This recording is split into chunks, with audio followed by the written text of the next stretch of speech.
It is 11:31 p.m. for Wednesday, November 5th. I am going to finally talk about Kacky because it is 4 days into the month of Kacky, the Kacky event. Technically, it would have been 5, but they're having server issues on the first day, so they've pushed it back a day.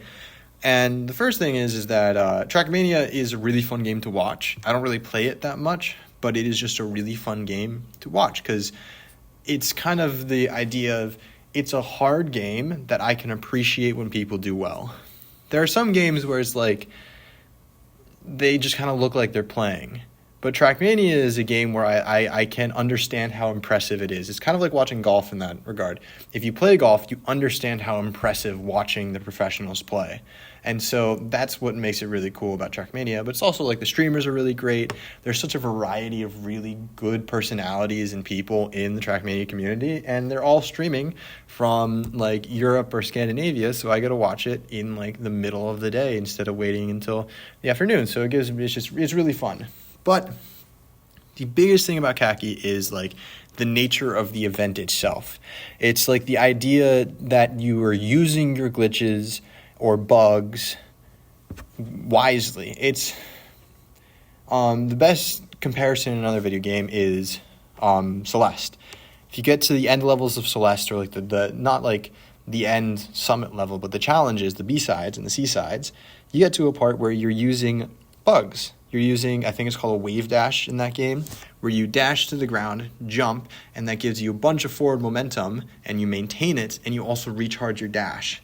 And so that is a glitch. It's not supposed to happen, but they're utilizing it to create such a cool level design and movement mechanics that it's really awesome. And in Trackmania, there are a lot of bugs, but they're not bugs that you encounter all the time. Like the only thing that maybe people get frustrated are things called landing bugs or ramp bugs, where you just lose speed because of a hitbox weirdness. Those are rare, but they do happen. But then you get like a nose bug, Uber bug, a bug slide, a dragon yeet, a bunch of random things, weird collision with invisible things that shoot you forward, that it creates such a cool thing. And a quote like virtual here is that Trackmania is a deterministic game. You can repeat inputs and it will happen at the same thing. Same thing will happen. And that makes it really cool because you can get really, really interesting tracks that is about doing 3 dragon eats in a row where you do a bug slide, hop over a bunch of obstacles, do another bug slide, hop over, do another bug slide, and you get to the finish. Or you look at like Samifying's map, where you literally just do a slow drift into a moving block, and you get a Uber bug that shoots you all the way across the map. You do it 3 times in a row. It is this event that just makes use of these rare and really cool glitches and bugs within the game itself to create all of this. And what I really commend Nadeo, the company that makes Trackmania, of the fact that they don't patch the glitches. They don't try and patch a nose bug. They don't try and patch a bug slide. They actually like use it in events, and usually in official like cup of the days or something. Like bug slide maps and nose bugs are really popular. Like on a cup of the day, they used a map that had a Eurobug setup as a shortcut, but it was just so cool that they can use a bunch of these things. The only thing that got patched out was a weird mechanic with ice and how it made somebody go faster when you were hugging a plastic wall. But the reason that they patched it out because it was affecting the base game. Most of these glitches don't affect the entire spectrum of just the human, of player environments and player experiences. And so when they look at it and be like, our game's not perfect, there's some things that are kind of weird, but because the players can use it for their advantage or make something really cool out of it, then it's cool. It's the same idea, I think, with like speedruns. Like if you have a game that works perfectly and the average player will not experience a glitch, or it's a glitch that doesn't affect somebody negatively, then I am under the philosophy of not taking it out, because then somebody could utilize it in such a really cool way. Like Celeste with the thing, Trackmania, and a bunch of other random games like item storage and Breath of the Wild and like bomb like movements. and a bunch of really, really cool like things where this glitch or bug elevates the experienced player's experience but not harm anybody else's.